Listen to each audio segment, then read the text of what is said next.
नमस्कार, उत्तराखंड न्यूज में आपका बहुत बहुत स्वागत है। चलिए देखते हैं उत्तराखंड की 15 फटाफट बड़ी खबरों को। इससे पहले आप न्यूज को कहां से देख रहे हैं, कमेंट में बताना बिल्कुल न भूलें। गर्मी बढ़ी, बिजली कटौती शुरू, मांग 4.3 करोड़ यूनिट पहुंची, यूपीसीएल की फूलने लगी सांस। लगातार बढ़ती जा रही बिजली की मांग के बीच यूपीसीएल की सांस फूलने लगी है। राज्य व केंद्र की उपलब्धता 3.2 से 3.5 करोड़ यूनिट तक है। ऐसे में रोजाना करीब 1 करोड़ यूनिट बाजार से खरीदनी पड़ रही है। पोस्टल बैलेट से 94% मतदान, 60 लाख को दिलाई गई शपथ, 75% वोटिंग का की लक्ष्य। राज्य में पोस्टल बैलेट से 94.73% मतदान हो चुका है। मीडिया से बातचीत में मुख्य निर्वाचन अधिकारी डॉक्टर BVRC पुरुषोत्तम ने बताया कि 60 लाख से अधिक मतदाताओं को मतदान की शपथ दिलाई जा चुकी है। चुनाव में गरमाया मूल निवास और सशक्त भू कानून का मुद्दा, विपक्षी दल सरकार पर हमलावर। उत्तराखंड में लोकसभा चुनाव में मूल निवास और भू कानून का मुद्दा खासा गरमाया है। कांग्रेस समेत कई विपक्षी दल मसले को लेकर सरकार पर लगातार हमला बोल रहे हैं। मई पहले सप्ताह से शुरू हो जाएगा यात्रियों का पंजीकरण, 6 काउंटर बनाई गई। पर्यटन विभाग की ओर से 4 धाम यात्रा के लिए तैयारियां शुरू कर दी गई। विभाग की ओर से पंजीकरण काउंटर बनवाने शुरू कर दिए। 4 धाम यात्रियों का यात्रा पंजीकरण कराने के लिए 6 काउंटर बनाई जाएंगी। श्रीनगर रुड़की के बाद चुनाव प्रचार को धार देने दून पहुंचे सीएम योगी, जनता से मांगे 5 कमल।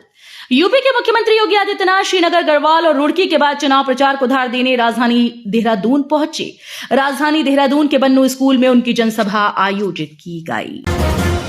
प्रदेश में इस बार ज्यादा भड़क रही जंगल की आग, पिछले साल की तुलना में 89 अधिक मामले आए सामने।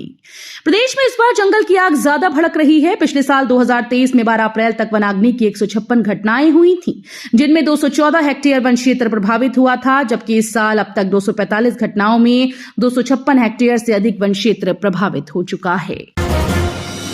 मुख्यमंत्री की सभा के लिए जा रही बस की ट्रक से हुई भिड़ंत, गाड़ी अनियंत्रित होकर पलटी, 22 बच्चे घायल। खटीमा चटिया फार्म में मुख्यमंत्री के सभा स्थल के लिए जा रही एक बस बिगराबाग चौराहे के पास ट्रक की टक्कर से अनियंत्रित होकर पलट गई। दुर्घटना में बस में सवार करीब 22 बच्चे घायल हो गए।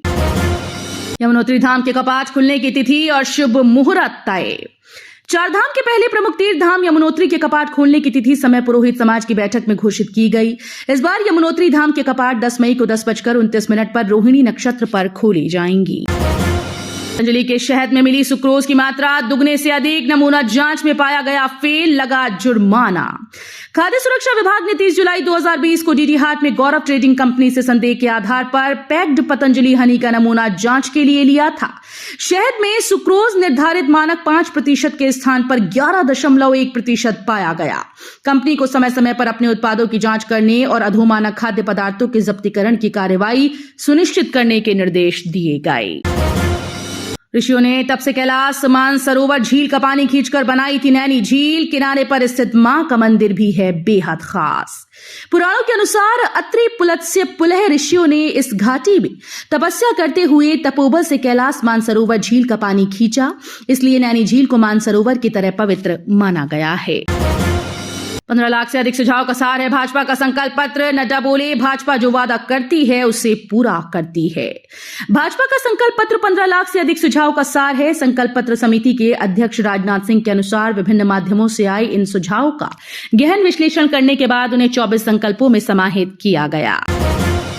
पीएम मोदी की गारंटी, देश में खुलेंगे और भी नए IIT, IIM और एम्स। भाजपा का घोषणा पत्र मोदी सरकार के विकसित भारत के लक्ष्य की पूर्ति करने वाला संकल्प पत्र है, जिसमें युवाओं को पढ़ाने, लिखाने और निखारने का न सिर्फ संकल्प जताया बल्कि उनके विकास का रोड मैप भी खींचा गया। भारत ने किया portable anti tank guided missile प्रणाली का सफल परीक्षण। रक्षा मंत्री ने की DRDO और इंडियन आर्मी की सराहना। सेना ने स्वदेशी रूप से विकसित मानव portable anti tank guided missile हथियार प्रणाली का सफलतापूर्वक फील्ड परीक्षण किया। इससे सेना के शस्त्रागार में इसे शामिल करने का मार्ग प्रशस्त हो गया है। विकास की राजनीति और खुद पर भरोसे की झलक, विपक्षी दलों के दबाव में भाजपा ने रेवड़ियों से किया किनारा। प्रधानमंत्री मोदी ने जहां संकल्प पत्र जारी कर ये संदेश दिया कि उनके लिए दलित, पिछड़े, ओबीसी का विकास अहम है, वहीं ये भी स्पष्ट कर दिया कि वो राजनीतिक दबाव में भ्रष्टाचार के खिलाफ अपने कदम सुस्त नहीं करेंगे। गर्मी शुरू होते ही उमड़ने लगी राफ्टिंग के शौकीनों की भीड़। सुबह से शाम तक तैर रही रंग बिरंगी राफ्टिंग। गर्मी शुरू होते ही लक्ष्मण झूला, मुनि की रेती, स्वर्गाश्रम, तपोवन और पूर्णानंद क्षेत्र में राफ्टिंग के शौकीनों की भीड़ उमड़ने लगी है। सुबह से शाम तक गंगा में रंग बिरंगी राफ्टें तैर रही हैं। तो ये थी उत्तराखंड की 15 बड़ी खबरें। रोजाना ऐसे ही सबसे पहले अपडेट पाने के लिए चैनल को सब्सक्राइब करना बिल्कुल ना भूलें। साथ ही वीडियो को लाइक भी कर दें। धन्यवाद।